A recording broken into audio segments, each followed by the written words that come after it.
Good day, everyone! Hi, it's another amazing discussion today with me, Ma'am Christine Angelor Abejero. Before we begin, I have a question.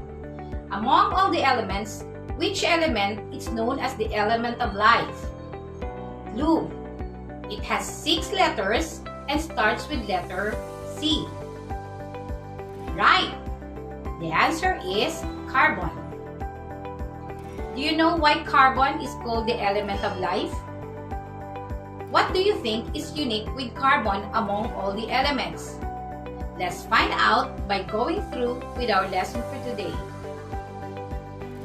This lesson focuses on the bonding of carbon and some of the compounds carbon can form. Carbon isn't a difficult element to spot in your daily life. For instance, if you use a pencil, you've seen carbon in its graphite form. Similarly, the charcoal pieces on your barbecue are made out of carbon. And even the diamonds in a ring or necklace are a form of carbon. What you may not realize though is that about 18% of the body is also made up of carbon. The atomic number of carbon is 6, which represents the number of electrons. It is represented by the symbol C and is a non-metal. It has 6 protons, 6 neutrons, and obviously 6 electrons. A carbon atom is considered to be special and unique because it can bond with other carbon atoms to an almost unlimited degree. Let's first discuss the history and uses of carbon. Carbon, the 6th most abundant elements in the universe. Carbon is the most commonly obtained from coal deposits. Allotropy is a behavior exhibited by certain chemical elements. These elements can exist in 2 or more different forms, known as allotropes. 3 naturally occurring allotropes of carbon are known to exist: amorphous, graphite, and diamond. Amorphous carbon is formed when a material containing carbon is burned without enough oxygen for it to burn completely. It is commonly used to make inks, paints, and rubber products. Graphite, one of the softest materials known, is a form of carbon that is primarily used as a lubricant. In addition to its use as a lubricant, graphite in a form known as coke is used in large amounts in the production of steel. Although commonly called lead, the black material used in pencil is actually graphite. Diamond, the 3rd naturally occurring form of carbon, is one of the hardest substances known. Naturally occurring diamond is typically used for jewelry.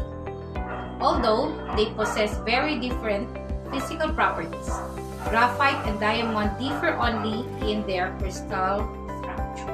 Carbon is so important because its atomic structure gives its bonding properties that are unique among elements. Each carbon molecule has 4 unpaired electrons in its outer energy shell. Therefore, carbon atoms can form covalent bonds with up to 4 other atoms, including other carbon atoms. Carbon-based molecules have 3 fundamental structures: straight chains, branch chains, and rings.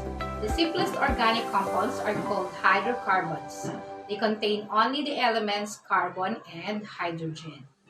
Even though they are composed of only 2 types of atoms, they play a major role in our lives. Many hydrocarbons are found in plants, animals. Others have been prepared in the laboratory.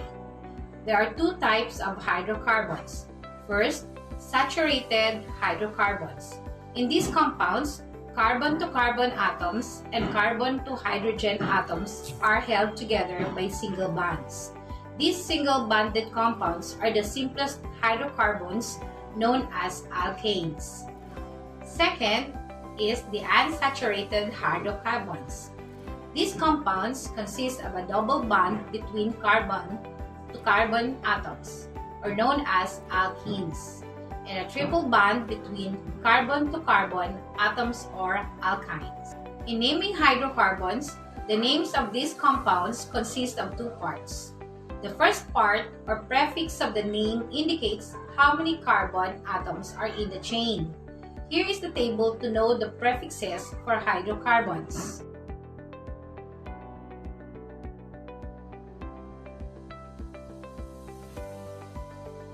The last part or the suffix indicate the types of bond. Ane for alkanes, ene for alkenes, ine for alkynes. Now, here's your learning task number 1. Determine what kind of carbon allotropes are the given pictures below based on its different structural modifications.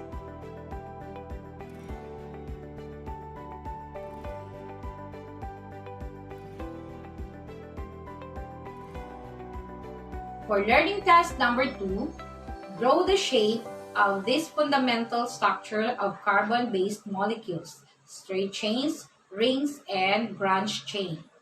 After that, draw one thing that resembles the said structures that you commonly see in your daily lives. Understanding how organic compounds are formed is important because these are things we see and even use in our daily living. I hope you have learned a lot today. See you in the next lesson. Goodbye!